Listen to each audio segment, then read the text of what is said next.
Wellness Rhythm Show. Find your rhythm. Live your wellness. Y'all, let me tell you something that happened at my last checkup. My doctor glanced at my resting heart rate on the monitor and said, that's a little high for you. And I thought, wait, isn't that just my heart doing its job? Right. And that's exactly the kind of moment most of us brush past. But here's what I've learned. A creeping resting heart rate is actually one of the quieter signals your body sends before louder problems show up. So today we are talking about resting heart rate creep. What it is, why it happens, and what it might be telling you about your nervous system specifically. And I promise this is not just a conversation for athletes with fancy fitness trackers. This applies whether you're chasing toddlers, managing a demanding career, or navigating that lovely phase where you're caring for both kids and aging parents simultaneously. Okay, so let's start from the beginning. What even is resting heart rate, and what does creep mean in this context?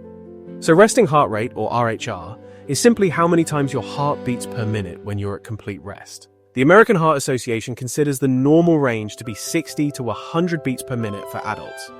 And creep is when that number starts drifting upward over months or years, even when nothing dramatic has changed in your life. That was me. Mine went from 62 to 71 over about 2 years.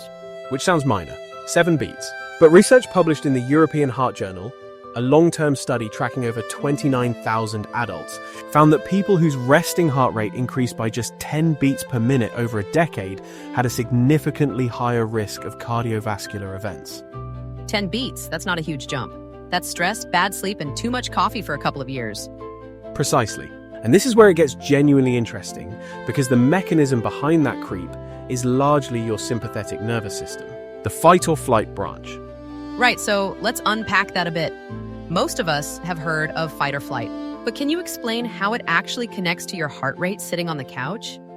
Your autonomic nervous system has two primary modes: sympathetic, which is your accelerator, and parasympathetic, which is your brake. Dr. Stephen Porges, who developed polyvagal theory, has done extensive work showing that chronic stress essentially keeps your foot on the accelerator, even when there's no actual threat. And modern life is very good at convincing your nervous system there's a threat. Email notifications, financial pressure, caring for a sick parent, not sleeping enough. Exactly. When the sympathetic system dominates chronically, your heart rate baseline rises. Your body is quite literally running hotter than it needs to. Here's the thing, though. I think a lot of people assume a higher heart rate means they're more energetic, more alive somehow. I kind of did. That's a common misconception. Research from the Copenhagen Male study found that a resting heart rate above 80 beats per minute was associated with reduced physical fitness and increased mortality risk, independent of other lifestyle factors. Higher doesn't mean more vital. It means your heart is working harder for the same output. Which sounds exhausting when you say it out loud. Your heart literally working overtime just to maintain baseline. Think of it like an engine idling too high. It's wearing itself out. So who specifically should be paying attention to this? Because I want to make sure our listeners, whether they're 28 or 68, understand where they fit in. Great question. For our sandwich generation listeners, those in their 40s and 50s, this is particularly relevant. Research from the Nurses' Health Study and similar large cohorts shows that cumulative stress load in midlife is a strong predictor of cardiovascular risk later. Your 50s are when creep catches up with you. And for our pre-retirees and active seniors, this matters too, because the parasympathetic system, your calming brake, naturally becomes less responsive with age. So you have less buffer against stress-driven heart rate elevation. Correct. Which is why habits that support parasympathetic tone become more important, not less, as we age. Okay, I want to do a quick listener check here, because if you are finding this useful, please hit like and subscribe on whatever platform you're using. It genuinely helps us reach more people who could use this kind of information. Okay, back to the science. So the question becomes, how do you actually measure this meaningfully? Because one reading at a stressful doctor's office means very little. I started checking mine first thing in the morning before I even get out of bed. Just lie there, count for 30 seconds, double it. Old school, but it works.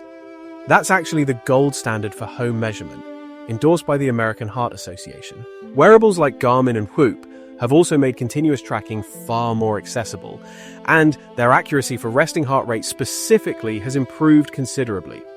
And what you're looking for is the trend, not a single number. Am I at 65 this week, but was it 58 3 months ago? That's the conversation to have with yourself. Right, here's what I've learned from tracking my own. When I'm traveling heavily for work, sleeping poorly, or skipping exercise, my resting heart rate goes up about 4 to 6 beats within a week. It's remarkably consistent. That is your body keeping score. And I love that you bring up sleep, because I think that's actually where a lot of the creep originates for most people. Sleep is enormous here. Research from the journal Sleep found that even 1 week of sleeping under 6 hours per night measurably elevates resting heart rate and inflammatory markers. Dr. Matthew Walker's work at UC Berkeley really crystallized this, showing how sleep deprivation essentially locks you into sympathetic dominance. Y'all, if you are sleeping 5 to 6 hours and wondering why your heart rate is creeping and your anxiety feels higher, this is a huge piece of the puzzle. Now I want to address the skeptics here, because I count myself among them on certain wellness claims. Is resting heart rate creep always something to intervene on? The honest answer is it depends. Say more, because I think people get scared when they start tracking numbers. A temporary rise after illness, a period of intense work, or a major life event is entirely normal and expected. The concern is sustained elevation over months with no clear acute cause. That's when it warrants a conversation with your GP and potentially a review of sleep, stress load, and cardiovascular fitness. Here's the thing, though. I don't want this to become another thing people obsess over. Wellness tracking can tip into anxiety-inducing pretty quickly. Fair point. The goal is awareness, not alarm. One practical framework I find useful comes from the work of Dr. Peter Attia, who talks about what he calls Zone 2 aerobic training as one of the most evidence-backed ways to improve parasympathetic tone and lower resting heart rate over time. Zone 2, meaning you can hold a conversation, but you're definitely working. A brisk walk, a light jog, cycling at a comfortable pace. And the research is quite consistent.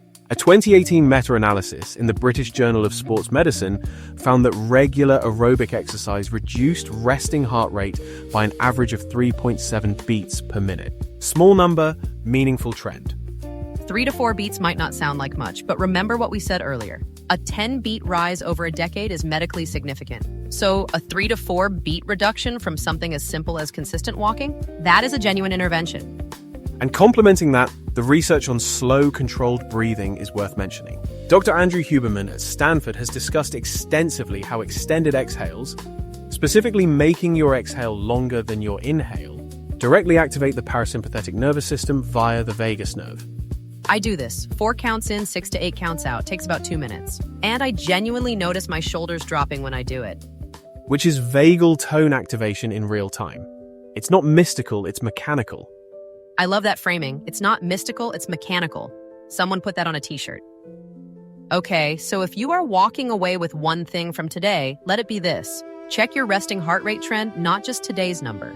And if it's been drifting up, the first places to look are your sleep, your stress load, and how much Zone 2 movement you're actually getting. And I'd add, do not panic over a single reading.